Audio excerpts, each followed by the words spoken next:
शुरुआत करेंगे पावर के थोड़े से साथ, तो काफ़ी लोगों के सवाल भरे हुए हैं। अंबाला मैम आपके साथ शुरू करते हैं, जरा बताइए आइनॉक्स विंड को लेकर के अभी क्या करना चाहिए। आज आइनॉक्स विंड में जो है 90-91 के आसपास का लेवल देखने को मिल रहा है। कैसे देख रही हैं मैम आप इसे आइनॉक्स विंड को? काफ़ी क्वेरीज आ रही हैं, कारण क्या है ये नहीं समझ में आ रहा, क्योंकि विशेष कोई मोमेंटम तो रहा नहीं है, हालांकि बीचे 1-2 दिन में थोड़ी सी तेजी थी। अभी क्या करें? आइनॉक्स विंड में आज की डेट जो 90 रुपए का भाव है, अगर आप एक 6 महीने से 1.5 साल की इन्वेस्टमेंट प्लान कर रहे हो तो आज आप इसमें इन्वेस्टमेंट प्लान कर सकते हैं। और रही बात स्टॉप लॉस, तो पुराना सपोर्ट जो था इसका उसके थोड़ा सा आसपास ही आप अपने स्टॉप लॉस को रखिए, ज्यादा दूर नहीं जाना पड़ेगा। 80 का स्टॉप लॉस भी लगाया तो काम चल जाएगा। आपके टारगेट स्टार्ट होंगे, एक ही टारगेट अगर मतलब 6 महीने का देना है तो आपका पहला टारगेट बनता है 115 रुपए का। 1.5 साल का टारगेट देना है तो आपका दूसरा टारगेट बनता है 140 रुपए का, और दोनों में ही आपका स्टॉप लॉस सेम है। तो मेरे हिसाब से तो इसको बाय करके जाना चाहिए। ठीक है, तो जिसमें आपके हिसाब से इसको बाय करके जाना चाहिए। जरा एक चीज़ जरा नज़र डालिए प्रदीप सर, मेटल जिस तरीके से मेल्ट हो रहा है, कोई रिकवरी के चांसेस हैं क्या? सेल जो है वो 182 के आसपास है, यहाँ तक तो मामला ठीक था, लेकिन एल्युमिनियम प्राइसेस जिस तरीके से डाउन हुई हैं, जैसे नाल्को 5.5% नीचे, काफ़ी क्वेरीज हैं। क्या करना चाहिए? नाल्को और हिंडाल्को दोनों ले लीजिए सर जरा। अभी क्या यहाँ पर पेन पॉइंट और रहेगा? बिपुल जी, लास्ट वीक से ही बोल रहा हूँ कि मैं कंफर्टेबल नहीं हूँ बाई करने में, और देखिए उसके बाद लगातार नीचे आ रहा है। तो क्या है, एक तरफा रैली हुआ है नैल्को जैसे स्टॉक में, तो मुझे लगता है कि एक नॉर्मल सा बात है। मैं बिल्कुल भी अनकंफर्टेबल नहीं हूँ, ये पहले से प्रिडिक्टेड था और इसीलिए कोई भी हाइप में पार्टिसिपेट नहीं करना चाहता, ये बात एकदम क्लियर है।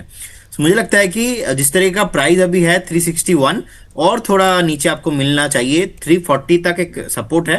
तो अगर आपका व्यू नेक्स्ट 6 से 8 महीने का है, मुझे लगता है कि कुछ भी प्रॉब्लम नहीं है। एक डेली रूटीन जैसे कि मार्केट नीचे आता है वैसे ही मुझे लग रहा है 345 355 एक आपके लिए वैल्यू बाइंग जोन है। तो नंबर 1 यहाँ पे एक सपोर्ट है 340 के लेवल पे, आप यहाँ पे कुछ एक्यूमुलेशन करके जाइए। सेकंड, अगर 340 टूट जाता है तो मुझे लगता है कि फिर से एक बार 315 से 310 310 तक आने का पॉसिबिलिटीज है, ब्रेकआउट जहां से आया था। सो सेकंड आपको बाइंग करने के लिए रेडी होना चाहिए ऑलमोस्ट 315-20 के आसपास। तो एग्रेसिवली अभी बाय करने का टाइम नहीं, लेकिन व्यू मेरा इसमें पॉजिटिव रहेगा। 5% नीचे आया है मेरा व्यू, यहाँ पे पॉजिटिव से नेगेटिव हो रहा है, इस वजह से नहीं कि लास्ट 2 हफ्ते से हम लोग बोल ही रहे थे कि मुझे नीचे चाहिए। हिंदुस्तान कॉपर 512 के आसपास का भी प्राइस चल रहा है, मुझे लगता है कि एक परफेक्ट बाइंग बनेगा यहाँ पे 470 से मैं बिल्कुल इंटरेस्टेड हूं, फिर से बाई करना पसंद करूंगा। अगेन आपको मुझे लगता है कि ये सारे स्टॉक्स में आपको ऑल टाइम हाई आते हुए दिखाई देंगे। बहुत बढ़िया बिजनेस है, प्रॉफिटेबल बिजनेस है। शॉर्ट टाइम में इतना ज्यादा ऊपर आ गया था तो एक हेल्दी करेक्शन चल रहा है, मैं ऐसे ही देख रहा हूँ। ओवरऑल इसमें अप ट्रेंड ही है, लेकिन जो शॉर्ट टाइम रैली है ये पॉसिबल नहीं है। तो एक तो टाइम करेक्शन, प्राइस करेक्शन दोनों इसमें अभी भी पेंडिंग है। लास्ट 2 हफ्ता पहले भी बताया था, जिन्होंने अच्छे तरीके से ध्यान से सुना होगा तो उनके लिए अभी बेनिफिट हो रहा है जी। ठीक है सर, कॉपर जिंक आप भी जरा बता दीजिए रचित सर, मेटल के अंदर, क्योंकि सिल्वर के अंदर थोड़ी सी रिकवरी आई है। आप कैसे देख रहे हैं कॉपर और जिंक पे अभी क्या करना चाहिए? सर, हिंदुस्तान कॉपर को हम देखें 513 रुपए में चल रहा है। मुझे बहुत स्ट्रॉन्ग सपोर्ट दिखता है कहीं ना कहीं 468 लेवल्स के आसपास, but at the very face of it ऐसा लग नहीं रहा है कि उन लेवल्स को जाएगा। मैं समझता हूं अभी आपको जैसे ही थोड़ा सा क्योंकि आप देखें सर, जैसे ही स्मेल्टिंग का थोड़ा सा क्लैरिटी आता हुआ दिखा है, इंटरनेशनल मार्केट में एल्यूमिनियम का थोड़ा सा प्राइस कूल ऑफ हुआ है, उसी का आपको एक बैकड्रॉप देखने को मिल रहा है। बट सर, मैं तो कुछ और ही लेवल्स देख रहा हूं और कुछ और ही सिचुएशन देख रहा हूं। मैं समझता हूं 538 ये आपको एक रेजिस्टेंस लेवल होगा। जैसे ही उसको क्रॉस करेगा 606, और 606 के बाद बहुत कंफर्टेबली आपको आने वाले दिनों में 640 लेवल्स तक भी ये जाता हुआ दिख सकता है। तो उसके साथ साथ हिंदुस्तान जिंक देखें 559 लेवल्स पे चल रहा है। लोअर लेवल पे कहीं ना कहीं इस पे एक सपोर्ट देखने को मिल रहा है 540 लेवल्स पे। जब तक उसके ऊपर मेंटेन कर रहा है, एक सप्लाई पॉइंट है 560, उसको क्रॉस करेगा तो 600, और 600 के बाद आपको मोमेंटम 648 लेवल्स तक लेके जा सकता है। चलिए ठीक, ये बात है यहाँ पर। इस बीच नॉलेज मैटर जी लिख रहे हैं, हेलो विपुल सर, मैं यूजुअली कमेंट नहीं करता पर आपके 10 बजे वाला शो रेगुलर देखता हूँ, थैंक यू सर। और विद इन ए मंथ इस शो के कॉल से मुझे 10,000 रुपये का प्रॉफिट हो चुका है। Thank you so much sir, बहुत बहुत धन्यवाद। बहुत मतलब हज़ारों टिप्पणियों में से एक दो ऐसी आती हैं जो थोड़ी सी तारीफ वाली आती हों। ज़्यादातर लोग तो निगेटिव कमेंट ज़्यादा करते हैं, पर ठीक है, कोई बात नहीं। पर थैंक यू, बहुत बहुत धन्यवाद आपका सकारात्मक टिप्पणी करने के लिए। चलिए आगे बढ़ते हैं, और मेटल की बात चल रही, थोड़ा सा आगे और बढ़ाते हैं। सेल और टाटा स्टील भी कवरेज, बारिश की बूंद, वही मैं शब्द मेरे मन में भी वही थे, है ना, कि एक दो बूंद पड़ गई है इस तपती गर्मी के अंदर, तो अच्छा है, हम लोग इसी से ऊर्जावान हो जाते हैं। अंबाला मैम, आपका व्यू पॉइंट क्या होगा Tata Steel sell? Tata Steel and नहीं, टाटा स्टील सेल के साथ साथ मैम एक कोई हटा दीजिए और वेदांता ऐड कर दीजिए। वेदांता में काफ़ी क्वेरीज है, क्योंकि कल खास तौर से कई सारे शेयर लिस्ट भी हुए हैं। अभी क्या करना चाहिए, आज प्रेशर में भी है जी। सेल और वेदांता ले लीजिए जी। ठीक है, सेल अभी आपका 181 पर है, एंड थोड़ा सा डिस्काउंट और आएगा, क्लोज टू 170। मैंने क्लोज टू बोला है, थोड़ा बहुत 1-2 रुपए नीचे ऊपर आप मैनेज कर लेना, मतलब एग्जैक्टली वो प्राइस अलर्ट लगा के रखोगे तो शायद मिस हो जाए। तो 170 के भाव के आसपास सेल में फिर से जब भी भाव ट्रिगर हो जाएगा, सेल में वापस से अगले 2 से 3 क्वार्टर के हिसाब से, तिमाही के हिसाब से पैसा लगाया जा सकता है। उसमें आपका जो स्टॉप लॉस आपको उस समय मेंटेन करना है 147 का करेंगे तो इनअप हो जाएगा, एंड पॉसिबल टारगेट आपके रेंजिंग फ्रॉम 200 अप टू 225 के बनते हैं। तो जितना मैंने संभल के बोला है उतनी ही संभल के आपको इसमें एंट्री बनानी है, क्योंकि अभी थोड़ा सा डिस्काउंट यहाँ पर दिख ही रहा है, और स्टॉक उतना ही धीरे धीरे चलेगा जितना धीरे धीरे मैं बोल रही हूँ, मतलब एग्रेशन नहीं रखना है इसमें, ठीक है। अभी दूसरी बात बीडीएल, हाँ ये अच्छा किया, मंगलवार के दिन आपने क्वार्टर को बदल के तिमाही कर दिया। बहुत लोग ध्यान देते हैं। Yes ma'am, Vedanta. BDL is a kind of a long term commitment. अगर आप 300 पे 300 पे खरीद के 290 की इस रेंज में जब आप खरीद रहे हैं, भूल जाइए कि आपको बहुत ही लंबे स्विंग्स ना झेलने पड़ेंगे, देखने पड़ेंगे। एक थोड़ा कंसोलिडेशन फेज भी आ सकता नहीं है, आएगा एक्चुअली, क्योंकि प्राइस वैसे ही चला है, अभी डीमर्ज हुआ है, तो मार्केट सबको जो वैल्यूएशन देनी चाहिए वो वैल्यूएशन एडजस्टमेंट होगी, वो प्राइस से ही होती है, प्राइस पे दिखती है। तो फिलहाल के लिए बाय करके तो बिल्कुल जाओ, अगर आप बीडीएल में हो तो होल्ड करके जाइए, बट फॉर नाउ आपका स्टॉप लॉस 270 पर लगा के रखिएगा। अगर ये ब्रीच होता भी है, वी आर देयर, हम देखेंगे कि दोबारा री एंट्रीज कहां पर ले सकते हैं, so don't worry about it. फिलहाल के लिए स्टॉप लॉस इंपॉर्टेंट है। 270 इस काइंड ऑफ बहुत ही कंजर्वेटिव स्टॉप लॉस है। थोड़ा सा अगर आप 10 रुपए और पीछे चले जाए, 260 ऐसा है जिसके हिट होने की प्रोबेबिलिटी भी थोड़ी रिड्यूस्ड हो जाती है। अगर आप ये करते हैं, आपके टारगेट 350 से लेकर के 500 के हैं, and it's an investment call. आप इसमें ट्रेड करने से बिल्कुल बचिए, ट्रेड करने के मौके नहीं है। चलिए ठीक, ये बात यहाँ पर निकल करके आई है। इस बीच जो है प्रज्ञा जी कह रही हैं IFCI का क्या करें। मैम अभी थोड़ी देर पहले ही डिस्कस किया है, अभी थोड़ी देर में हमारा सेगमेंट अपलोड होगा, उसमें आपको मिल जाएगा IFCI। इसके अलावा अनिशु सिंह जी कह रही हैं थैंक यू अंबाला मैम, मैंने 10,000 रुपये अर्न किया है अशोक लैंड से। चलिए थैंक यू मैम आपका भी। और कहीं ONGC के बारे में डिस्कस कर लीजिए। ONGC अभी नहीं तो 1 बजे अंबाला मैम रहेंगी, उनसे डिस्कस कर लेंगे, तो आप लोग अपने सवाल वहाँ पूछ लीजिएगा। मंगलवार का दिन है तो अंबाला जी यहाँ पर रहेंगी 1 बजे। राज भाई, दीपिका जी कह रही हैं सर रचित सर को बोलो थोड़ा तेज बोला करें, सुनाई नहीं देता है, इतना धीरे से बोलते हैं, मैं उनके लिए ही आपका शो देखती हूँ, प्लीज़ मेरा कमेंट पढ़ लीजिएगा। बिल्कुल पढ़ लिया मैम। तो सर थोड़े से अपनी ध्वनि को और तेज कर दीजिए, उनको लगता है कि आपकी ये मधुर आवाज़ थोड़ा सा मतलब उनके कानों में उतना रस नहीं घोल पा रही है जितना वो ये मतलब। तो पहली बार सुना है मैंने, मतलब यूजुअली घर और ऑफिस में ये बोला जाता है भाई थोड़ा धीरे बोलो। मेरी स्पीड जरूर स्लो रहती है, बट वॉल्यूम तो ठीक रहता है सर, थोड़ा पास आके बैठ जाता हूँ, तेज बोल लूंगा। नहीं, वो हो सकता है कि और तेज सुनना चाह रही हो, तो आप उनके लिए थोड़ा सा तेज बोल दिया कीजिए, उसमें कोई समस्या वाली बात नहीं है।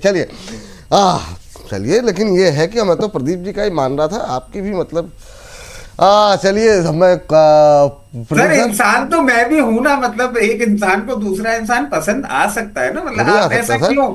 मैं जब आपके लिए कमेंट्स आते हैं तो आपको तो आप खुश हो जाते हैं, मेरे लिए कमेंट्स आते हैं तो मैं खुश हूँ सर। मैंने तो कहा, मैंने दुखी होकर के नहीं बोला, क्यों होता है सर? मैं बहुत खुश हूँ। जानना चाह रहा हूँ आपकी निगाहों में ऐसा क्या एक इमेज बना हुआ है, आपको शक क्यों होने लग जाता है? मतलब मैं भी तो इंसान ही हूँ। नहीं, मैं तो खुश हूँ सर, मैं तो खुश हूँ। मतलब आपने मेरे चेहरे पे कहीं तनाव देखा? इस खुशी में मुझे हल्का हल्का धुआं क्यों दिख रहा है? ठीक है सर, कोई बात नहीं, वो ठीक है, वो उतना तो बनता है बस, है ना। तो चलिए अपोलो माइक्रो सर जरा देखिए, अपोलो माइक्रो और साथ ही साथ GRSC, दो काउंटर आपके लिए हैं। प्रदीप सर देखिए जरा डिफेंस के दो शेयर कैसे लग रहे हैं आपको? जी विपुल जी, अभी 428 के लेवल पे है, बिल्कुल बने रहना चाहिए। एंड बीच में एक बार हम लोगों ने डिस्कशन भी किया था और बोला था कि स्टॉक एक बार नीचे आएंगे, तो 381 का लो था। सो कंप्लीटली जो थोड़ा सा शॉर्ट टाइम में एक कंसोलिडेशन था या तो प्रॉफिट बुकिंग, ये खत्म हो गया है। एक बार फिर से न्यू हाई देने के लिए रेडी हो रहा है, और इस बार का हाई पे मुझे लगता है कि एक बार 485 490 तक जाना चाहिए। सो बिल्कुल पोजीशन को आप होल्ड कीजिए, बने रहना चाहिए। एंड GRSC यहाँ पे स्ट्रक्चर मुझे लगता है कि थोड़ा टाइम करेक्शन चाहिए होगा।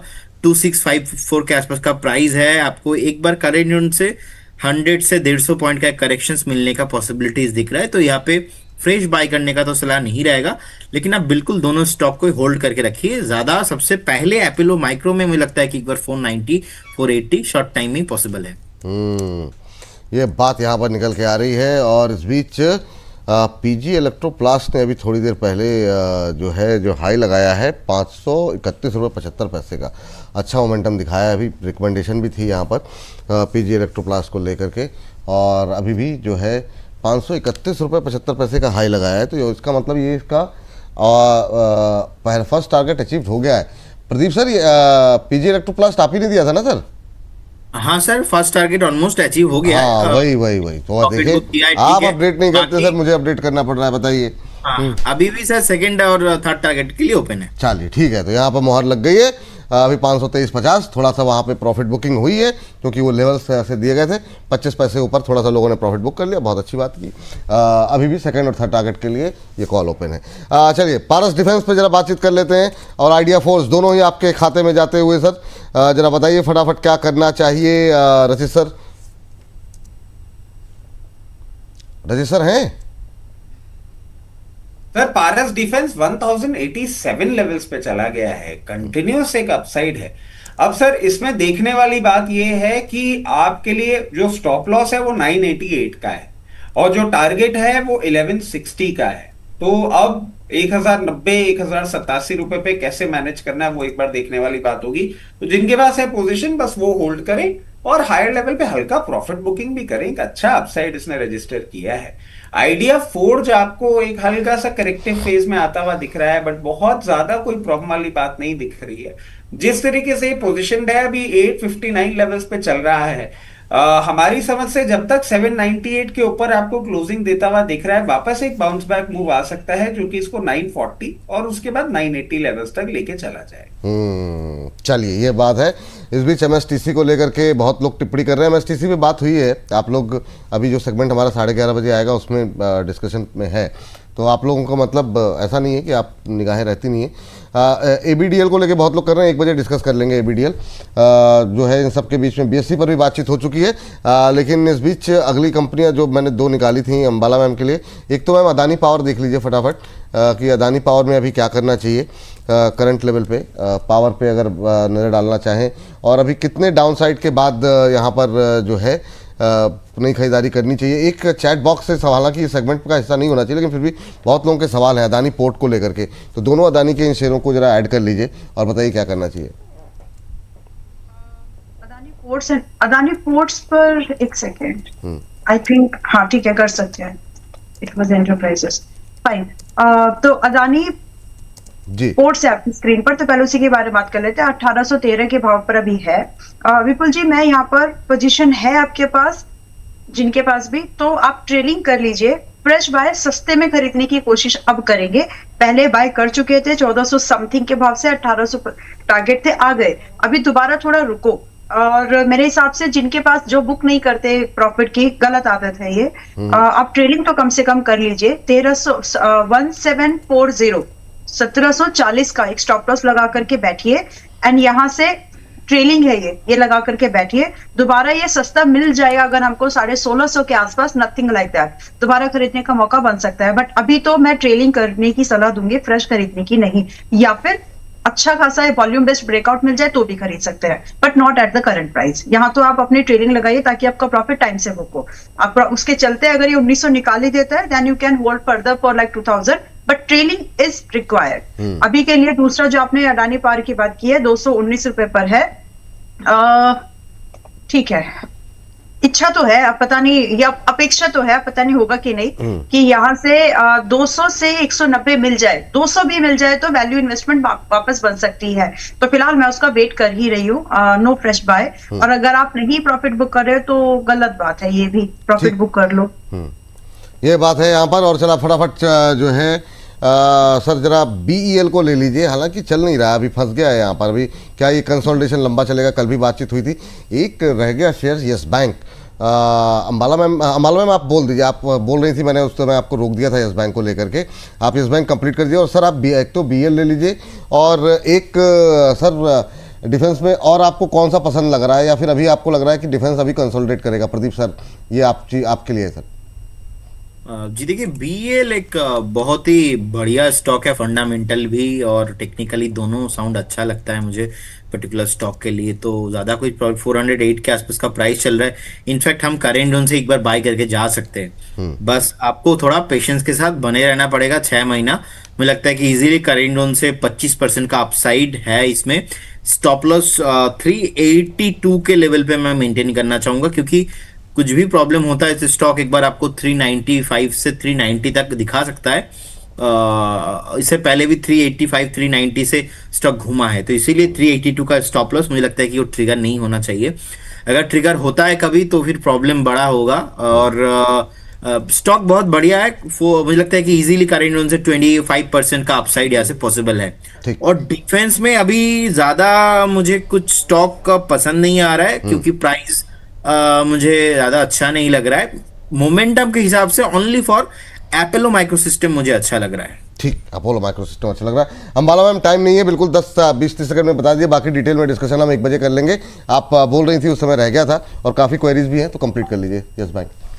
यस बैंक 24 रुपए पर है, जैसा है ऐसा ही होल्ड करो। 25, 28 और बाकी के जो टारगेट्स हैं, अभी तो मुझे भी याद नहीं है, शायद 35 था, लेकिन जो भी टारगेट्स है आप उसके लिए अभी होल्ड करके जाइए। 25 तो पहला टारगेट था ही था, उसके लिए तो होल्ड कर लीजिए। और फ्रेश बाय मत करिए, थोड़ा डिस्काउंट आएगा तो खरीदेंगे। फिलहाल बैंक निफ्टी भी थोड़ा सा वीकनेस दिखा रहा है, तो उसके रेफरेंस से चलते हैं ना चीजें थोड़ा। तो फिलहाल के लिए 25 के टारगेट के लिए होल्ड, फ्रेश बाय अभी नहीं, आज नहीं।